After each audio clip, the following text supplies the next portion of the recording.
अपना भविष्य देख रहा है। इसलिए आपकी उपलब्धि सिर्फ ये नहीं है कि आपने चांद पर तिरंगा लहराया, लेकिन आपने एक और बड़ी उपलब्धि हासिल की है, और वो उपलब्धि है भारत की पूरी पीढ़ी को जागृत करने की, उसे नई ऊर्जा देने की।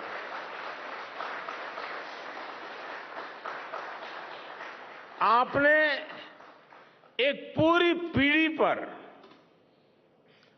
अपनी इस सफलता की गहरी छाप छोड़ी है। आज से कोई भी बच्चा रात में जब चंद्रमा को देखेगा तो उसको विश्वास होगा कि जिस हौसले से मेरा देश चांद पर पहुंचा है, वही हौसला, वही जज्बा उस बच्चे के भीतर भी है, उस युवा के भीतर भी है।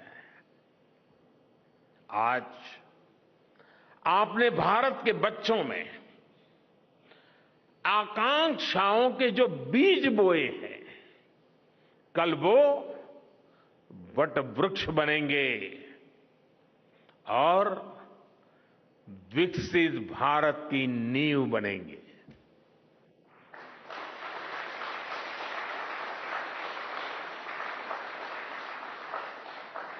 हमारी युवा पीढ़ी को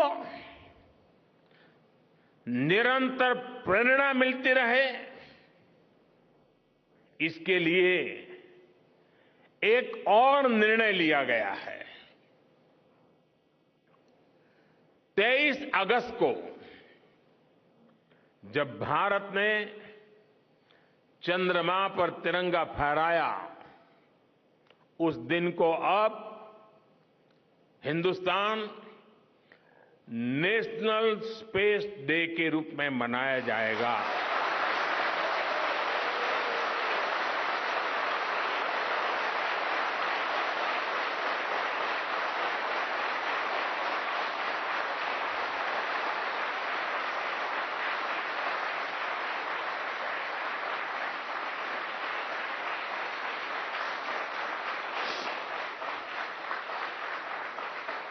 जब हर वर्ष national space day science, technology और इनोवेशन की स्पिरिट को सेलिब्रेट करेगा, हमें हमेशा हमेशा के लिए प्रेरित करता रहेगा।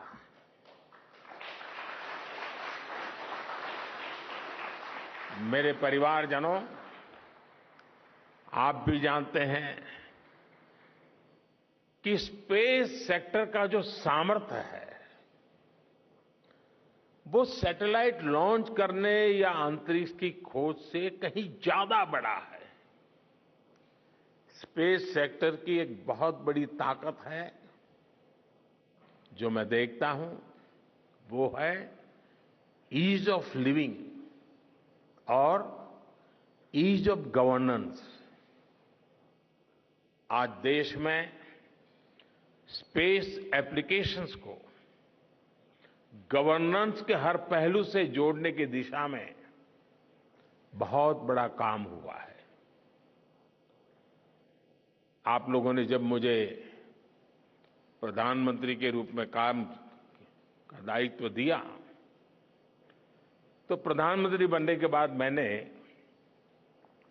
भारत सरकार के जॉइंट सेक्रेटरी लेवल के ऑफिसर्स की स्पेस साइंटिस्ट के साथ एक वर्कशॉप करवाई थी,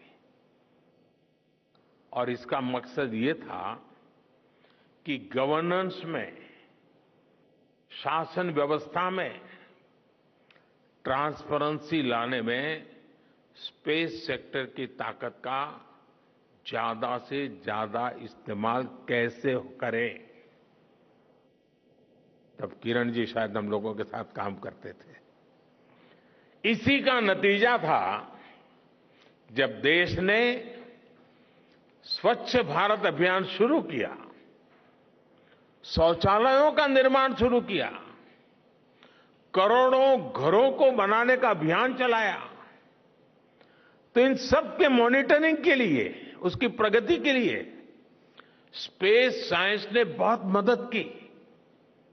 आज देश में दूर दराज के इलाके में एजुकेशन, कम्युनिकेशन और हेल्थ सर्विसेज पहुंचाने में स्पेस सेक्टर की बहुत बड़ी भूमिका है। इन दिनों आजादी के अमृत महोत्सव के निमित्त जो जिले जिले में अमृत सरोवर बन रहे हैं, उसका भी टैगिंग, उसकी भी मॉनिटरिंग स्पेस के द्वारा ही हो रही है। बिना स्पेस टेक्नोलॉजी के हम टेलीमेडिसिन और टेली एजुकेशन की कल्पना तक नहीं कर सकते। स्पेस साइंस ने देश के रिसोर्सेज के ऑप्टिमम यूटिलाइजेशन में भी बहुत मदद की है। हमारे देश के एग्रीकल्चर सेक्टर को ताकत देने में, मौसम का अनुमान लगाने में स्पेस सेक्टर जो मदद करता है, वो देश का हर किसान जानता है। आज वो देख लेता है अपने मोबाइल पर अगले सप्ताह मौसम का क्या हाल है। देश के करोड़ों मछुआरों को आज नाविक सिस्टम से जो सटीक जानकारी मिल रही है, वो भी आप ही की देन है। आज जब देश में बाढ़ आती है, कोई प्राकृतिक आपदा आती है, भूकंप आता है, तो हालात की गंभीरता का पता लगाने में आप सबसे पहले आगे आते हैं। जब साइक्लोन